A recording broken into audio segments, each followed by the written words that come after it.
When we went to see my far-flung in-laws, my mother-in-law drove over to pick us up at the station. My husband Thomas climbed into the front passenger seat with haste.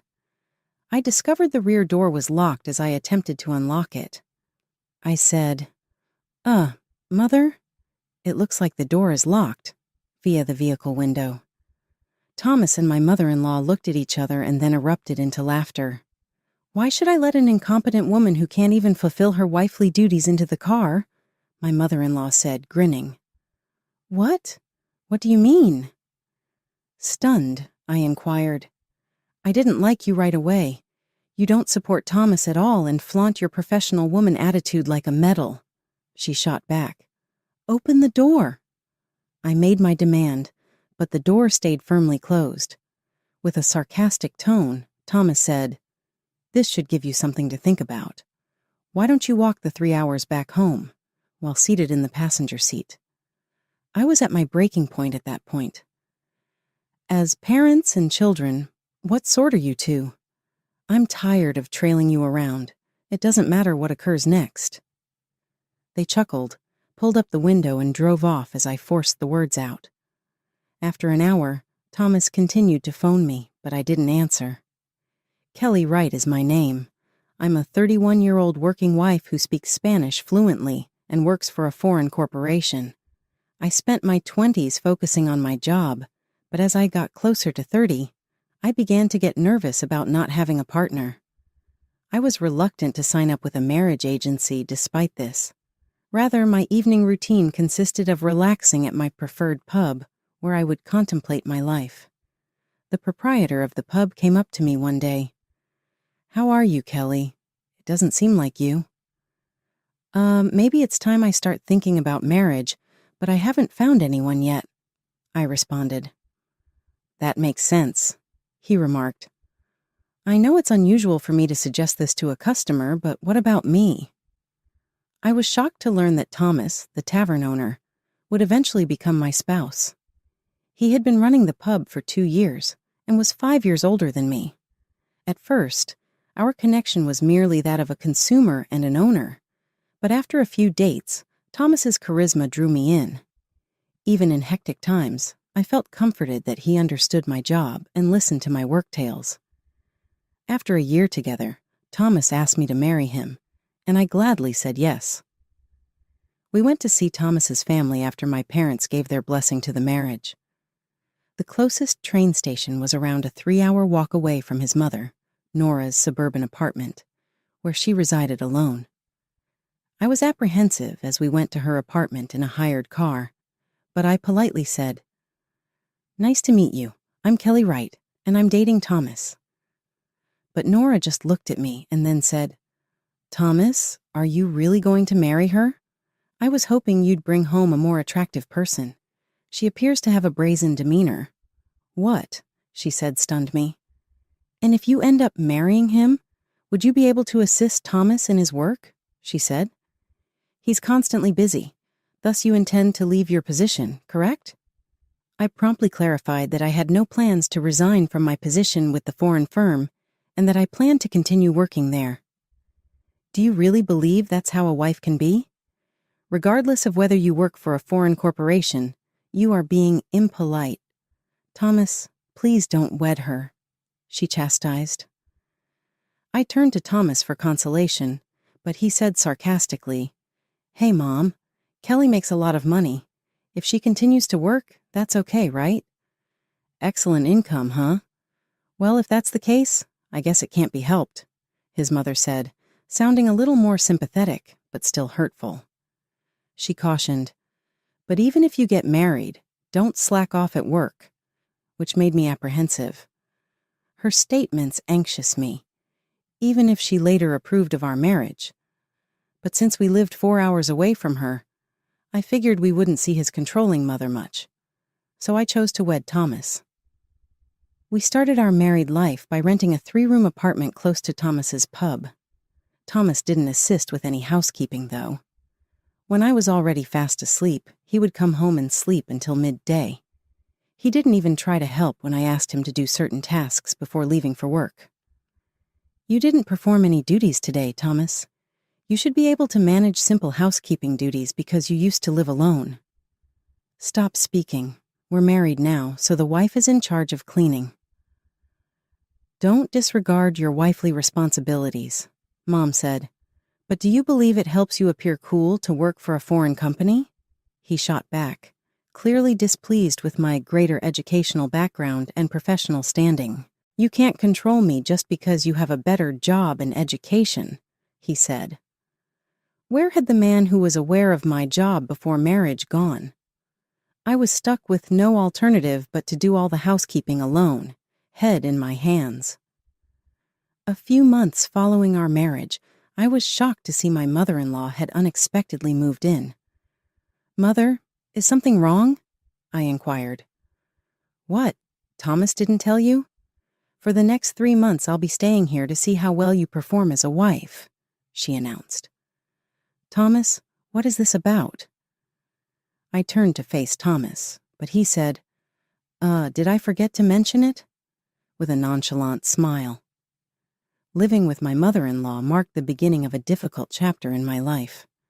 She would wake me up early every morning so I could perform housekeeping under her careful supervision. "Seafood for dinner? Fish?" She would always ask, "Are you treating me like an old lady?" Regardless of how hard I worked to prepare meals. She would occasionally even discard the meals that I had laboriously prepared. When I would get home from a late workday, my mother-in-law would be obstructing the door. "By returning home so late, what point are you attempting to make?" She would continually bug me and treat me like a servant, saying, "Remember, my son is the one making the money." She also frequently begged me for money. "Kelly, I want to see a musical show. Could you give me the ticket money?" I retorted. "That's quite a sudden request. Come on, you should let me enjoy myself a bit because I'm in a huge metropolis. Why do you act so frugal?" She persisted. Thomas would often say, "Come on, it's not a big deal. Just give her some money," at moments like this. But I was completely lost. "I am unable to provide you with that amount of money. This is excessive." It seems that nobody had challenged her before. She attempted to respond, but I ignored her and shut myself in my room. Thomas eventually gave his mother the money, which she accepted without question. Her demands for money became more and more over time. She would beg for money whenever it was convenient for her, even though we were already paying for all of the household bills. She left the house in disarray, was often caustic, and left me feeling helpless. When I couldn't take the situation anymore, I went up to Thomas. "Thomas, it's simply too much the way your mother treats me. You must act in my husband's place and take action." But Thomas snapped back, clearly agitated, asking, "What are you talking about? Do you intend to criticize my mother right now?" "No, that's not what You really think that simply because you make more money than Mom and me, you're better than us? I'm able to look right through you." "What on earth are you saying? I'm not sure I understand," I said, perplexed. In a chilly reply, Thomas said, "Mom isn't incorrect about anything. She's training you because you're a lousy wife. I'll intervene if you keep criticizing her." "What do you mean by measures?" With alarm, I inquired. At that point, Thomas slapped the divorce paperwork on the table after pulling it out and filling it out. "Thomas, what's this?" "I'll get a divorce from you if you don't cooperate. When you're not with me, a lady as ugly as you will be left all alone. Who is the one who no one wants to be around?" "You're absurd," I shot back. Thomas stormed out of the room, unable to think of anything to say. I had lost all affection for Thomas. Even while I couldn't forgive his actions, I wouldn't be satisfied with just getting even. I made the decision to hold off till the ideal moment. His mother ultimately left after the promised 3 months, but my relationship with Thomas remained tense. He just spoke to me angrily and persisted in refusing to assist with the housekeeping. I eventually stopped speaking with Thomas entirely. As Christmas drew near, Thomas made the independent decision that we would celebrate at his parents' house. Reluctantly, I agreed because we were married and I had no other option. We traveled by train to see his distant in-laws on the day of the trip. My mother-in-law picked us up at the station when we got there. After Thomas took the passenger seat, I attempted to open the back seat door but discovered it was locked. "It seems like the door is locked, Mother," I remarked, peering through the vehicle window. Thomas and my mother-in-law looked at each other and then burst out laughing. "Why should I let an incompetent woman who can't even perform proper wife duties into the car?" she said with disdain. "What? What do you mean?" Startled, I inquired. "I didn't like you right away. You don't support Thomas and you show off your professional lady attitude." She continued. I yelled, "Hey, open the door." But it was securely secured. Thomas, who was seated in the passenger seat, said sarcastically, "This ought to cause you to reconsider a little. Return home on foot after 3 hours." I was at my breaking point at that point. What type of couple are these parents and children? "I will no longer follow you." "I don't give a damn about what happens," I retorted. Thomas and my mother-in-law pulled up their windows, laughed heartily, and drove away. I just watched their automobile go off into the distance, silently. I said to myself, "Well then, let's head back," and made my way back to the station. I made the decision to never go back to their house instead of going back. I no longer cared how upset Thomas and my mother-in-law would get. I hurried out of the area after seeing an available seat on the train. I'd been away from my hubby for an hour when my phone began to ring. It was Thomas phoning. I put my phone in my coat pocket and ignored it, but the calls persisted, almost like they were being pursued. I answered the phone after deciding I could take it no longer and went outside onto the train deck. I said, "Hello." "At last, you made contact. Where have you gone?" In a panicky tone, Thomas questioned. Maintaining my poise, I answered, "Why are there so many calls? What is happening?" "We were involved in an accident after we left. Mom and I both suffered minor injuries, but the other driver was irate and foreign, so we were unable to converse. Given your proficiency in Spanish, can you please assist us?" Thomas inquired in a panic. "I see," I said in a composed tone. "Are you paying attention? The driver of the second car, which appears to be quite costly, is shouting in Spanish. Please hurry and see us. Are you currently on foot?" Thomas made a demand. I said, "I'm not walking." "What? So where are you?" he inquired, perplexed. "Actually, I'm now traveling by train. The signal may drop out when we approach a tunnel," I answered. "How absurd is that? Are you joking with me? Are you returning home?" Thomas yelled, but even knowing the tunnel was a lie, I hung up right away. I came home, packed my things, and moved into a short-term rental apartment with a cool smile on my face. After settling down, I went to a specific location. When the first workday of the year dawned after the Christmas break, I arrived at the workplace to find my mother-in-law on crutches and Thomas in a neck brace waiting for me. "Why are the two of you here?" They both became hot in the face when I inquired with a frown. "You're not picking up your phone and no one is home." "How in the world have you been getting on? It's not forgiven," they said. I escorted them to a neighboring cafe so as not to cause a disturbance. "You call yourself a wife, so why didn't you return the last time?" My mother-in-law started yelling. I ignored her and placed my coffee order. Thomas lost all control of his temper and said, "We had a lot of problems after you left. We had to have direct conversations with the opposing side when the police were involved. Since they are foreigners, it was problematic since they couldn't converse." "Really?" I answered coolly. "I'll forgive your attitude, but hurry along and have a brief conversation with them. They're calling again," Thomas remarked, gesturing for me to take his phone. I reluctantly took the phone, spoke with the other person for a little while, and then hung up. "So, what were their words?" Thomas inquired. "They were furious. It appears that your mother ran a red light and collided with the other vehicle. which belonged to a well-known celebrity around the world. I calmly said, "They want payment for both the $300,000 car's entire cost and medical bills." The sound of Thomas's and his mother's shocked exclamations reverberated throughout the cafe. They were unable to contain their shock at the news and appeared stunned. "Well, isn't it easier if you have insurance?" I merely proposed. However, my mother-in-law's expression quickly became gloomy. "To be honest, we don't have insurance. I felt that the money was wasted," she mumbled. My smile became sour as I responded, "Oh my." Thomas became enraged with me after noticing a shift in the mood and asked, "What's up with that attitude? That is hardly the behavior of a wife. Speak with them as soon as possible to make sure there are no hidden fees. You will serve as our interpreter in court if it does." My mother-in-law then added, "Yes, you should help out with this, since you're rich. It makes sense for a woman to do so."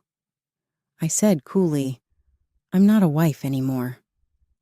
Thomas was taken aback, but I continued with a matter-of-fact explanation of the facts.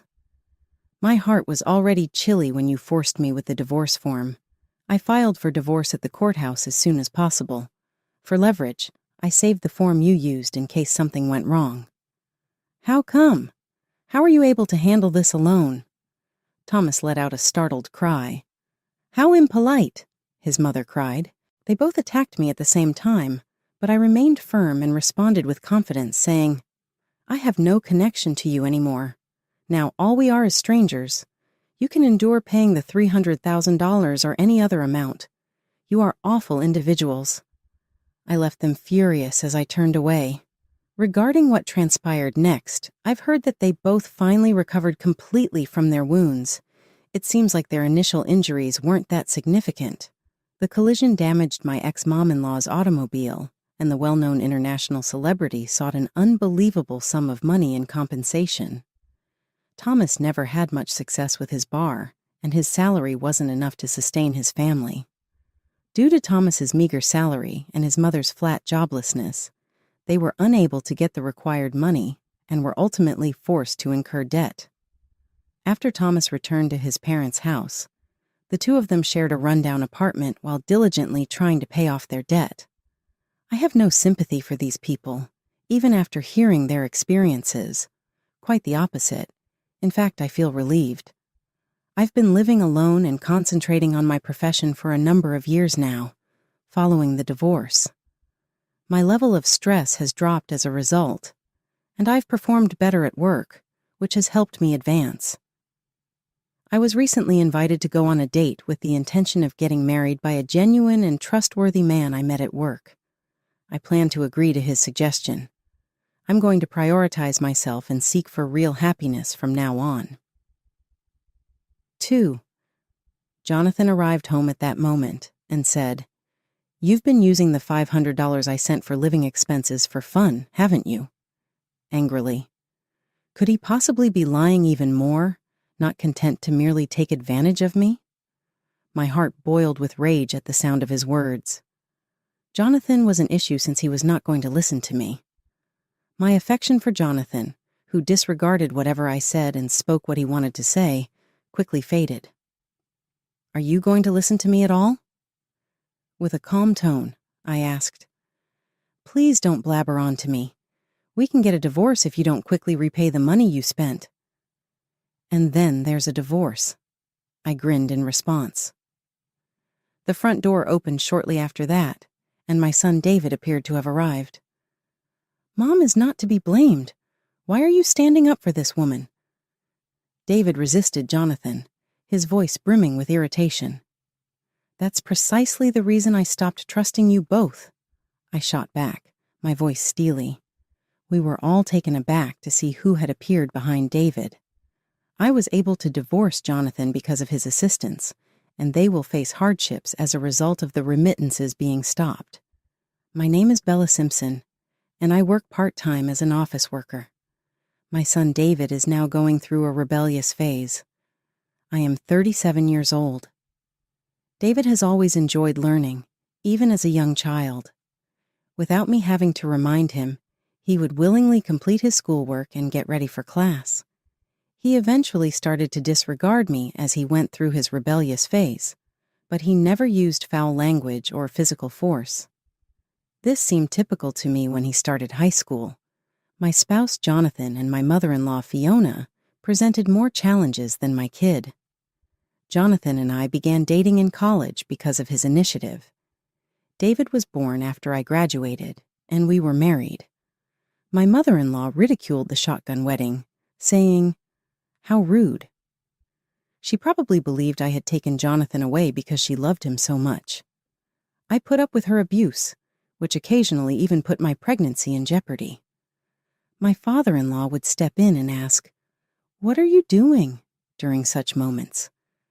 My father-in-law is stern yet charitable. He has helped us out on several occasions. I stay in contact with him but don't spend much time with my mother-in-law. To be honest, I don't want to interact with her. Then my mother-in-law called me one day, and it was terrible. "Hey, could you increase the remittance a bit?" she said. We had been providing for her financially. Jonathan had proposed that we move in together, but I turned him down because of unresolved concerns from past abuse and David's test period. Jonathan and his mom gave me a hard time. My mother-in-law, who was always thinking about the past, stated, "It is inappropriate for a wife to not want to live together." "Why can't you move on?" Jonathan said.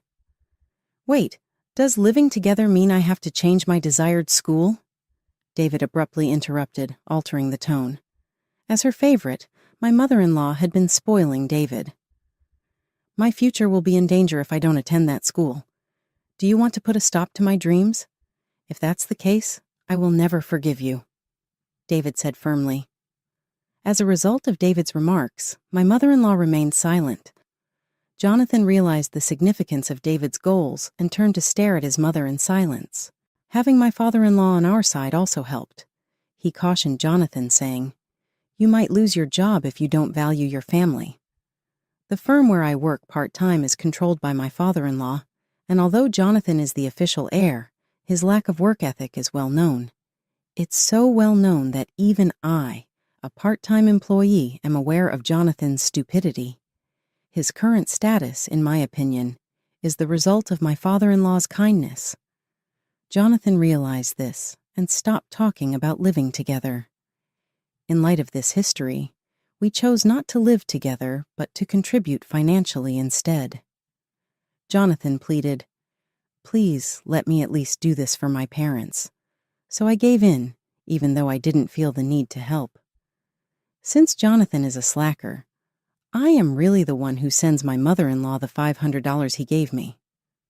Every time I said to my mother-in-law, "There's no need for financial support with your husband's income," she would argue, "It's for my husband. Please submit it right away without complaining." My mother-in-law would only get angrier if we got into a fight. David and my father-in-law have been helpful thus far, but it's difficult to ask for assistance because David is still in his teens and my father-in-law is working on a significant project. My mother-in-law persisted in requesting more money in spite of this. I made the decision to contribute an additional $300 from my part-time earnings. "Merely $300? All right, let's go." I sternly told my happy mother-in-law, "I've upped the amount, so please don't make needless contact anymore." It was best to avoid my mother-in-law, but I would never forget my father-in-law's generosity. I'm going to stick with it till David can support himself. "I'm back," said Jonathan as he opened the door. "I'm glad you're back," I said, attempting to sound enthusiastic. I meant to bring up the subject of Jonathan's mother's increasing financial assistance with him after that, but he didn't even glance at me. I was annoyed by his lack of interest, but I persisted in trying to start the crucial discussion. I said, "I want to talk for a little bit." "Enough. I'm worn out." He interrupted me and walked directly to the bathroom, saying, "I'm going to take a bath." I sighed with anger as I picked up the socks and tie that Jonathan had left lying around. "What's wrong?" There was a voice behind me. I was shocked to find David standing there and seeming just as shocked as I was. "David, you startled me." It had been a long time, so I was shocked to hear from him again. "I apologize for that. I'm sorry if I startled you," David said. "It's all right. Has anything occurred?" In an attempt to continue the discussion, I asked. We hadn't spoken in such a long time, and I was overjoyed to finally tell him everything. It hurts to be ignored by your own husband, and that's exactly what came out. David seemed to be deep in contemplation as he listened silently. "Maybe Grandma—" David opened his mouth to say something, but just then, Jonathan emerged from his bath and entered the living room again. "Hey, I've finished taking a bath. It's dinner time," Jonathan said, cutting us off in our tracks. David ended the conversation and returned to his room, making me feel as if I had lost a priceless time with my child. I attempted again to strike up a discussion with Jonathan while I was serving him supper. "Hey, I have something I want to talk about." "What, instead of meat? Fish?" With a disapproving glance at his plate, Jonathan broke off. I reminded him, "You said you wanted fish today, but more importantly—" "That happened this morning. I want to eat beef right now. Wives ought to be able to sense these things," Jonathan yelled. "You know what? I'm not psychic. After work, I went shopping." Remaining composed, I answered, "You should let me know before then." "Stop talking. You're not a good wife," he shot back. "Why did I have to face this kind of criticism?" Jonathan became even more irate when I argued back, and our discussion turned into a marital spat. I never had the opportunity to address the subject of funding. I was unaware at the time that David was using his smartphone to capture our fight. Later, when I was alone in the living room, I mumbled to myself, "Father-in-law is really a good person." To be honest, to deal with the tension, I had to say it aloud. Although Jonathan's mother had always been challenging, in the past, he considered my health and even pitched in with chores. That's the reason I chose to wed him. But everything changed when David was born. As I grappled with David's actions, my spouse Jonathan persisted in his harsh criticism of me. He would say things like, "This is how my mom would do it. Mom would be ideal." My mind kept returning to the idea of divorce as I considered my future on my own. About the time David left for his summer vacation, Jonathan gave me the cold shoulder. His actions resembled David's disobedient stage. Was he truly a responsible adult? Our family received an unexpected call to my in-laws' place one day. I sent Jonathan alone since David had other arrangements and I had work. Jonathan left, looking annoyed, but he went off on his own. I went outside with David and we parted ways. I couldn't help but smile when I learned that Jonathan's absence had actually enhanced productivity while I was at work. Upon arriving home, I began making supper and wondered if I would face criticism that day. Suddenly, the front door burst open. "Hey, Bella!" Jonathan barged in and roared. "What happened?" I inquired, observing his restlessness.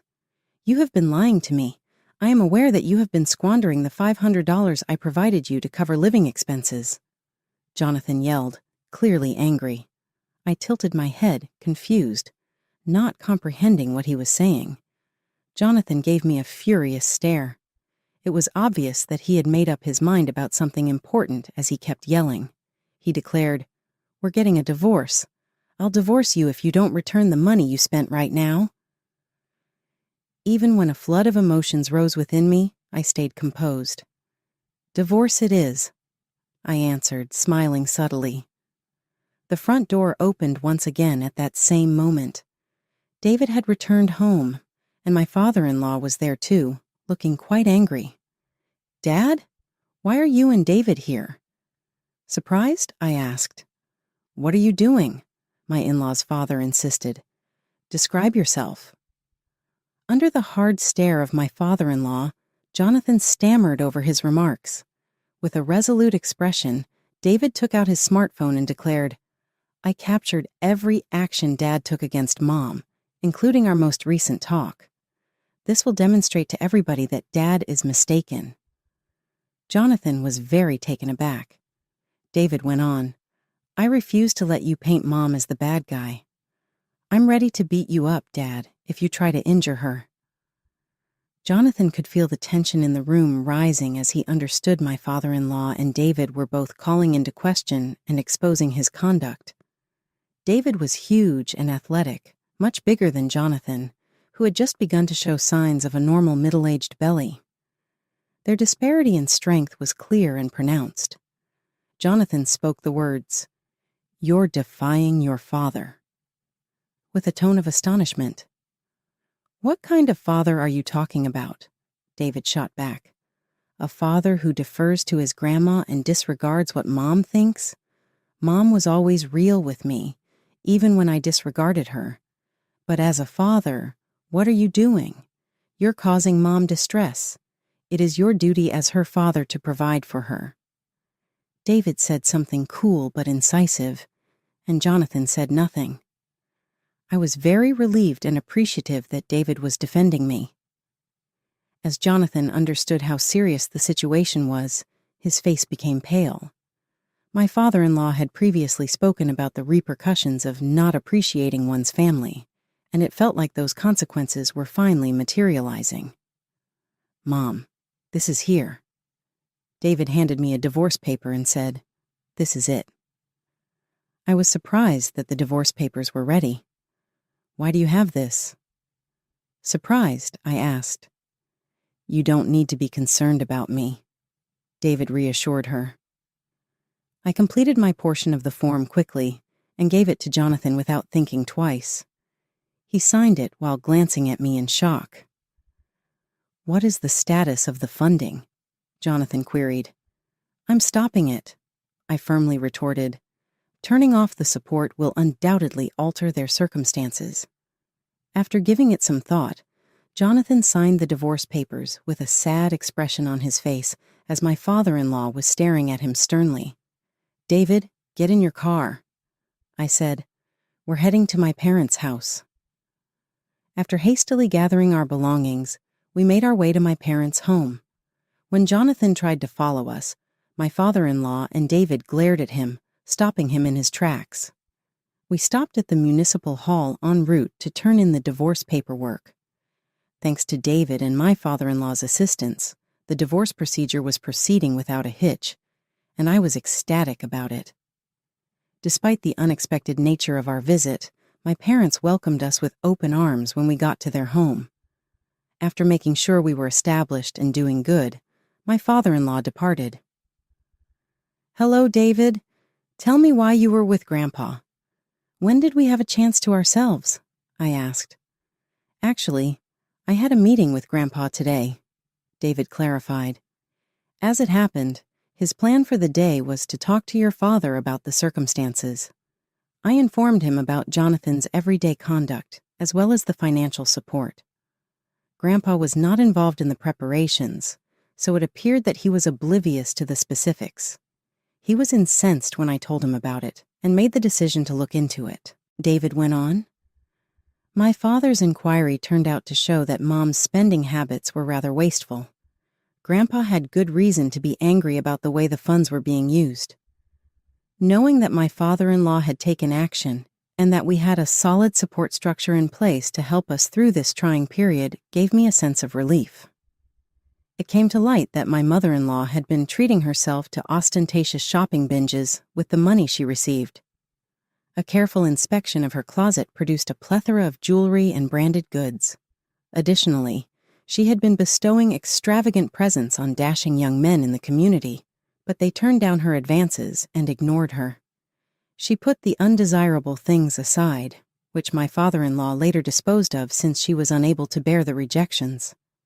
It was evident that my father-in-law was furious with my mother-in-law for her careless actions. After watching the tapes of Jonathan's actions toward me, he made the decision to divorce her and became even more enraged. His rage drove him to push for me to complete my own divorce from Jonathan.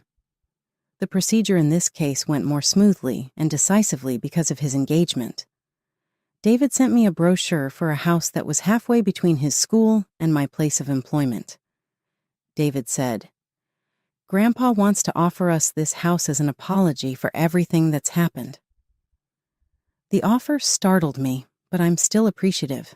It would require commuting from the new house, but the location was good. My father-in-law's generosity truly touched me, and I gratefully accepted the offer. His sympathy and assistance had been invaluable throughout this difficult period. Regarding Jonathan, his demise was ultimately caused by his incapacity and abuse of his role as the CEO's son. He was pushing off his job, pestering male co-workers, and pressuring young female colleagues into romances. The volume of these grievances resulted in his prompt termination. My mother-in-law ended up at Jonathan's apartment following her divorce from my father-in-law. Jonathan's resources were almost completely gone due to the asset partition and child support, and he soon lost his job. Jonathan was working a part-time job for a classmate that I just saw. He was obviously in trouble and receiving a reprimand. He had been told by the classmate to be stern with Jonathan if he wasn't doing well. For him, it was a depressing and humiliating circumstance. Jonathan was deeply in debt as a result of his mother's extravagant spending and his reputation for ineptitude. Police visits were prompted by his debt and the frequent conflicts at home, and there were reports that he may be facing eviction for mortgage default. On the other hand, things greatly improved for me. My anxieties about money decreased, and my income grew when I was promoted to a full-time role. David, who was now more self-sufficient, had begun working part-time, bringing his wages into the family and relieving some of our financial pressure. The more thrifty we remained, the more steady and comfortable our lives became. My father-in-law and I continued to have a close connection and visited each other frequently. He approached David with an unexpected proposition one day. Seen as a possible heir, he advised David to think about taking over his company after graduation. It seems that my father-in-law had long considered David to be a potential corporate leader. David considered this proposition carefully. Although he was grateful for the chance, he was still unsure about his goals for the future. He wasn't sure what his ultimate goal was, but he wanted to work in the economics department of a prestigious institution. David was reassured by my father-in-law that there was no pressure, and that he was free to follow his own course. I got an unexpected call from Jonathan one day.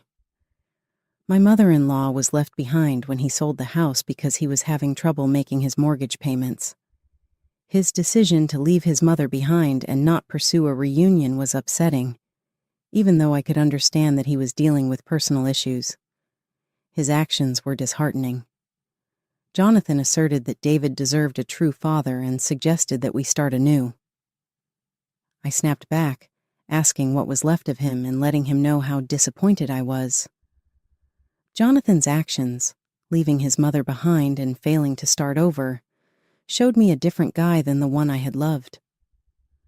I had hoped for more from him. I made it clear to him that he was no longer welcome in our life. I firmly stopped the conversation and banned his calls. Jonathan tried to go to my parents' place later, but my father and father-in-law treated him badly. After that, he was transferred to a distant construction site that was far from our home. My mother-in-law was said to be living under a bridge after being dumped by both Jonathan and her own bad financial decisions. But I decided not to worry about her destiny anymore. I've become closer to David despite the chaos. He's been having deep chats with me since he moved past his rebellious stage. As a consequence of my efforts to show my appreciation and regret, our connection as parents and children has improved. Strangely, though, Jonathan's leaving has strengthened our bond as a family and given David and me a renewed feeling of cohesion. We had a great day together, and I felt thankful and happy. My father-in-law and I continue to have a stable connection. My top priority right now is to spend time with my grandson and my darling daughter, but I might give him some thought for a future job. When my parents and I recently took a trip, my father-in-law was overjoyed. It is my goal to maintain this healthy friendship beyond the divorce. Jonathan keeps sending me letters pleading for a reunion, but I've been throwing them away without reading them. It appears that he is still unaware of the possibility that genuine happiness may lie in quitting. He seems like he's holding on to something since he doesn't have much left. Tonight, let's get supper quickly. David, a recent college graduate, is beginning his first day at the firm as a successor. I'm really happy for him since the office workers noticed him throughout his internship as a prospective new employee. He told me, "I bought this with the money I saved," and he gave me a lovely package holding an exquisite pen. "You enabled me to put in a lot of effort." I started crying. I want to get up in the morning and carry on with my close-knit family life, supporting David so he may always grin. In contrast to someone we used to know, I'll take care not to be intrusive. All right, everyone's presentations are done, Nick, the manager, said as he tried to move the discussion forward. Excuse me, I haven't. I recently found out something. Nick interrupted me and began to speak. There's apparently someone in this department who didn't graduate high school and is just a part-timer. Meetings should be for employees only. Absolutely right. His lackey, Mike, of course, agreed with Nick. I'm leaving. After leaving the meeting room, I started to shut down my computer. I noticed that an email had arrived, not in my personal inbox, but in the company's shared email. Thinking, there's no point in speaking up, no one will listen, I went home quietly. The next day, I heard a commotion from Nick's desk. He was staring at his computer screen, his face pale. Nick! Is something wrong? Mike looked at the screen with him. And he turned even paler than Nick. Why is he so angry? Knowing the reason for Mike's distress, I thought to myself, serves them right. My name is Adam. My mother passed away when I was in the 9th grade, and I was raised by my father. Well, you could hardly call it being raised. After my mother passed, my father changed. He drowned his sorrows in alcohol, and though he still went to work, he squandered our living expenses on horse racing. Because of that, I had to start working part-time as soon as I entered high school. Every month, I went to the convenience store with bills in hand that couldn't be auto-deducted from my father's account. Even though I endured it because I didn't want to be alone, I reached my limit in my second year of high school and dropped out. I found a live-in job at a distant inn. Thank you for everything. The day I left home, my father, still staring at the TV, spoke. Take care. That was our last conversation. Back then, 18 wasn't the age of majority, so I needed my father's permission to work, and I couldn't hide my place of employment. Yet, my father never visited me even once. I kept working just to survive, and before I knew it, I was 42. Years of hard work paid off, and I was transferred to the headquarters. I was thrilled to be recognized by the company, as I thought I'd be working in the field until retirement due to my lack of formal education. Listen up. Our work can change the future of our employees. Don't drag us down. On my first day after the transfer, Nick, dressed in an expensive suit, spoke sternly. There was a reason for this. Our inn was located in a prominent tourist destination, known so well that everyone in the state could sing its commercial jingle. At its peak, we had 5 locations within the state. But that was long ago. Due to financial difficulties and aging facilities, only the place where I had worked for many years and the original establishment remained. I was prepared to lose my job anytime, but now there was a glimmer of hope. With the rise of social media, the tourist area where the inn was located started gaining attention again. Depending on how hard the sales department, where I was transferred, worked. We could either thrive or be forced to give up this prime location to the new hotel chains continuously popping up. For Nick, who had switched careers from another industry to strengthen our sales, this was a battle he couldn't afford to lose. I understood why he had to be strict. I will do my best. Nick sneered at my enthusiastic declaration. Did you not hear what I said? I'm sorry. I thought I was listening carefully. Out of habit from years of customer service, I apologized reflexively, though I had no idea what had offended him. Someone was watching me with a smirk. In this department, there are those who are expected to excel and those who have been shoved here because they have nowhere else to go. You are the latter. It was Mike, the section chief. He's 7 years younger, at 35. But he was called to headquarters much earlier than I was and had been moving around within the headquarters ever since. I'm not jealous, but I can't accept that he's my boss. Graduating from a prestigious university, he has an unusually high pride and caused many problems as a newbie, making things very difficult for me when I was the front desk leader.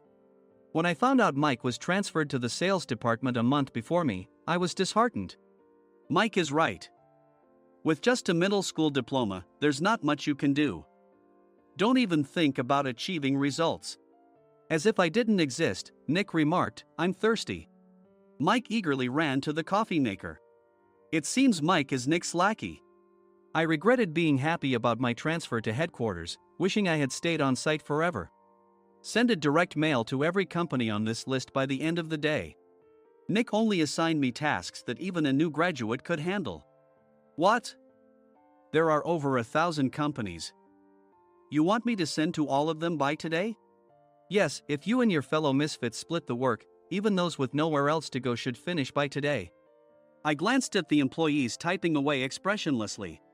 They were worn out from customer service, only thinking about leaving on time, or were women reassigned after having children, with zero motivation for work. Even Sam, a new graduate from the same university as Mike, who was supposed to be among the expected achievers, had no enthusiasm for the job, having joined the company wanting to do customer service. "I don't care what they say, I plan to quit anytime," he said.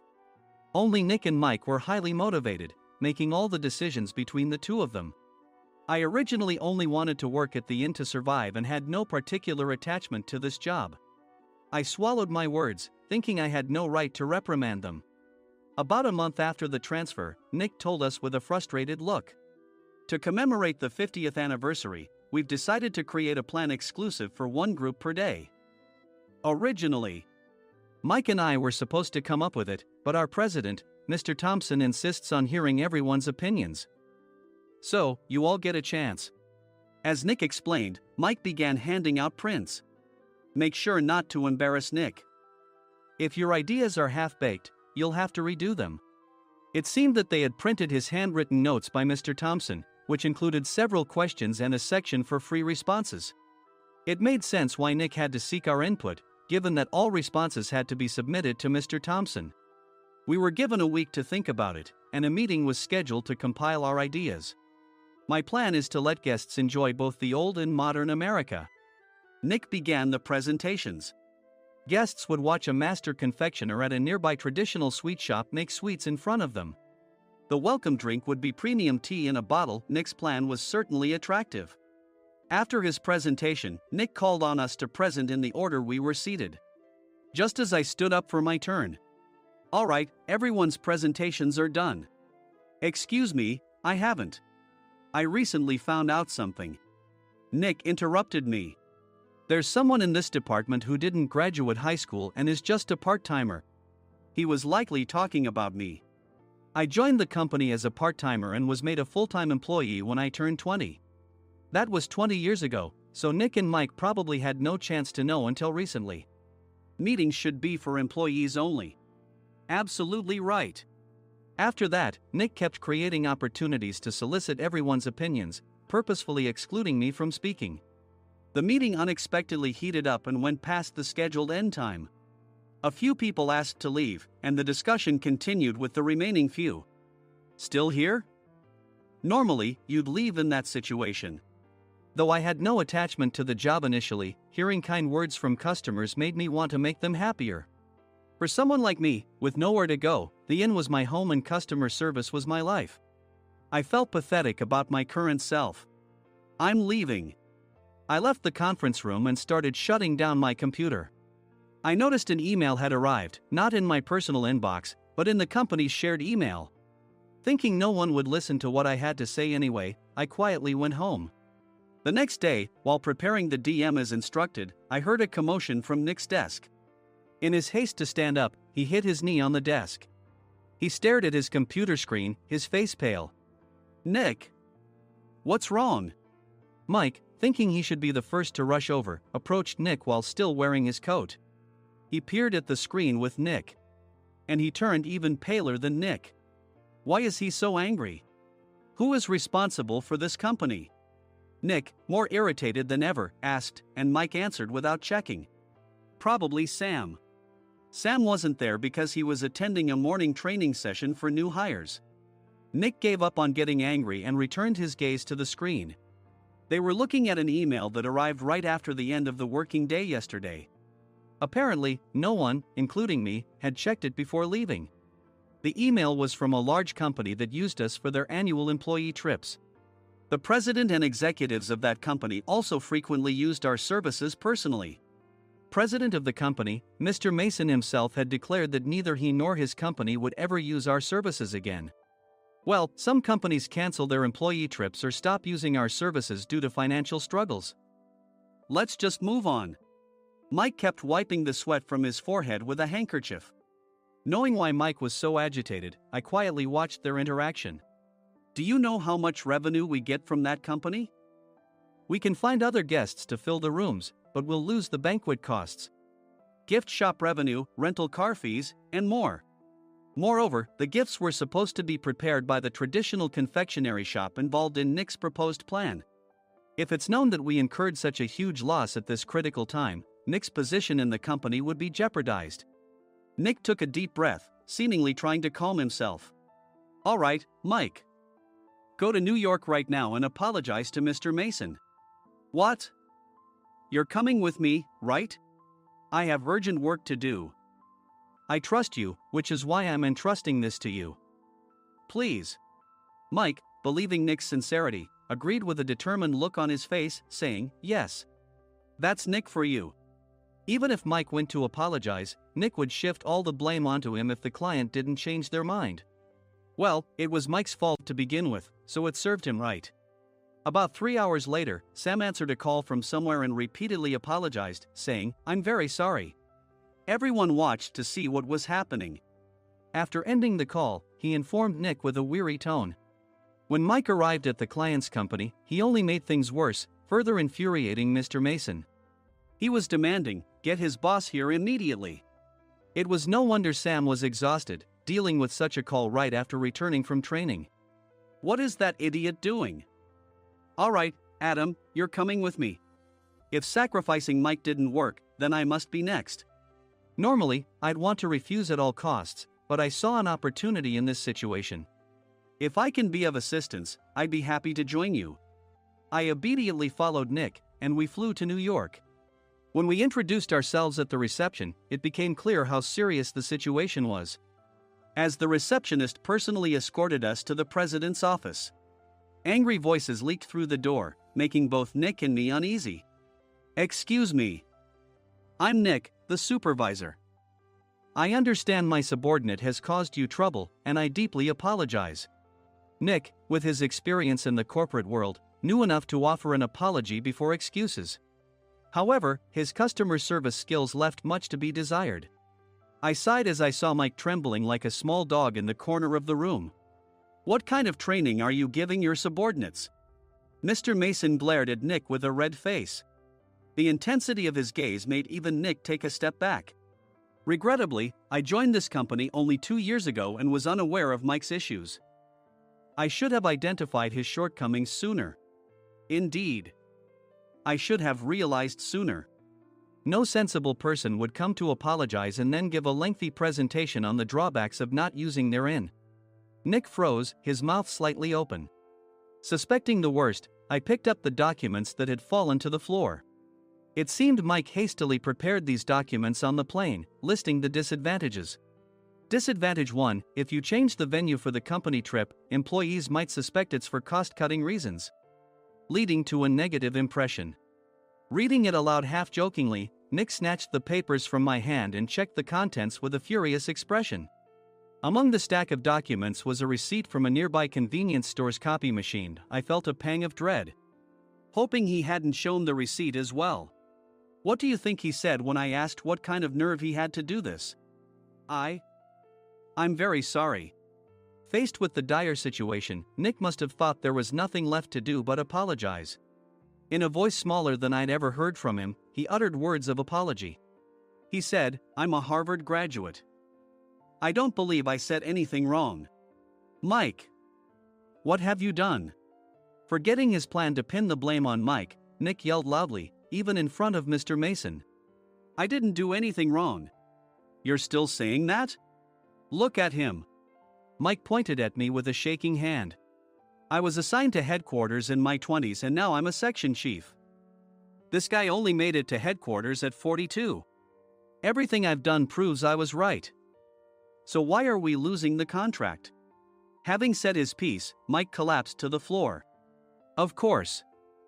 You were sent there because you had nowhere else to go. Mike never expected to hear such words from someone he looked down upon. He lunged at me, and Nick hurriedly stepped in to stop him.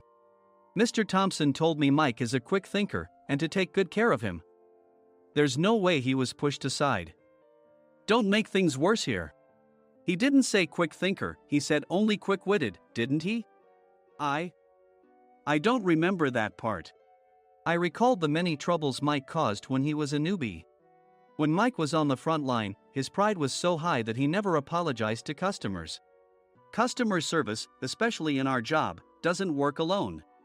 It brings both good and bad situations. If the front staff or housekeepers made mistakes, or the cleaning company didn't properly clean a room, one had to apologize to the customers regardless of personal fault. Mike, in such situations, would never apologize, insisting he wasn't at fault. This often angered customers, and as the front desk leader, I frequently had to apologize on his behalf. He caused complaints and disrupted operations, which is why he was quickly moved to headquarters. In departments where he didn't interact directly with customers, his quick thinking was beneficial and things went well. But it seemed his flaws were starting to show. Corporate reservations are supposed to be entered into the system by the sales representative. But a quick check yesterday revealed that more than 10 items were missing from the client's reservation. The handover document clearly stated what needed to be prepared. Why didn't you enter it into the system? Why do we have to give them special treatment? Filling rooms near the banquet hall, setting up all the food in advance. Specifying the brand of wine, they're too demanding. No wonder he always angered customers, I thought, feeling a headache coming on. Grouping them in rooms near the banquet hall is for our benefit too. It makes it easier for the staff to set up beds and serve breakfast since everyone's schedule is synchronized. As for the other requests, Mr. Mason suggested them to lighten our load. I didn't know that.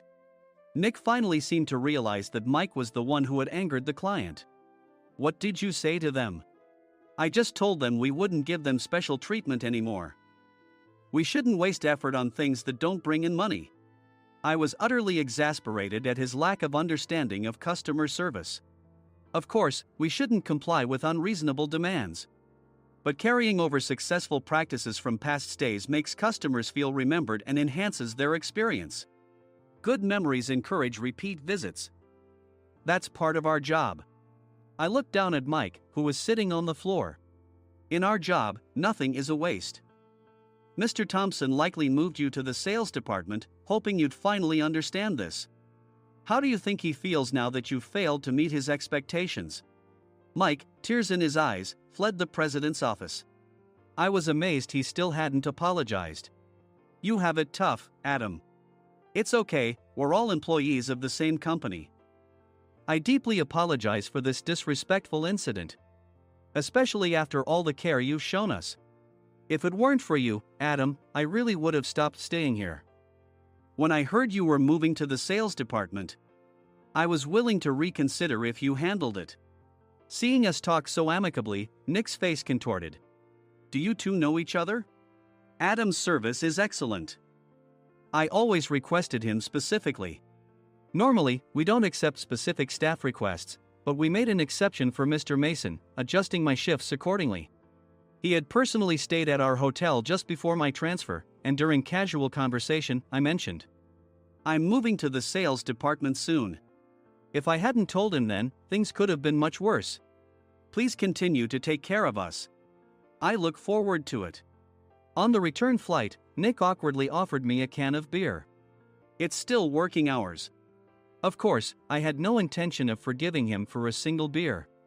Nick might try to pin everything on Mike and avoid any consequences. While pondering this, a startling fact came to light. Nick, the tea bottles for the plan have arrived. I handed Nick a bottle labeled with our inn's name. They look good. What are you talking about? These are plastic bottles. I had assumed we would use the trendy, high-end bottling tea. But what arrived were ordinary plastic bottles of tea with customized labels. The only unique aspect was the label, which had the inn's name, making it look customized. Upon further investigation, I discovered that a substantial amount of money was set to be paid to the tea company. It was priced like bottling tea. Does this plastic bottle really cost $100 each? The tea inside is specially blended for us. The extra cost is for that. Wouldn't it be better to use another tea company? Or is there a specific reason we must use this one? As Nick continued to make excuses, I showed him a printed email. I informed the tea company's president, Mr. Mitchell, that we discovered irregular payments and he confessed. He said you two were high school classmates and planned to split the extra money. That idiot. Why did he confess? That's not important. You should worry about yourself. This could turn into a police matter. Opening the bottle cap, I suggested. How about calming down with this tea? It supposedly has a relaxing effect. Nick drank the tea frantically. In the following days, decisions were made about their fates. Mike was reassigned to the General Affairs Department, with no chance of transfer or promotion, as per Mr. Thompson's orders. As for Nick, since the payment to the tea company hadn't yet been made, he narrowly avoided legal trouble. Instead, he was encouraged to leave the company, and to avoid further complications, Nick submitted his resignation. Rumor has it that connections between HR departments have made it difficult for him to find new employment. Even though it was good to have those two gone, something unexpected happened in the sales department. Everyone became motivated and united in refining the 50th anniversary plan. In the end, my plan was adopted. We collaborated with the Tourist Information Center to provide personalized guides. The plan, tailored to the number of guests, was truly special for the 50th anniversary. Hey, is Adam's family coming to stay? I immediately booked that special plan for my family. Sam noticed it on the reservation list and quickly picked up on it. Yes, I'm inviting my father. That's great. I might invite my parents too. I lacked the courage to face my father just as Adam. But here, with the confidence Mr. Mason praised, I felt ready. The 50th anniversary plan was a perfect opportunity to reconnect with my father. I hoped to bring back the days when we could laugh together as we once did.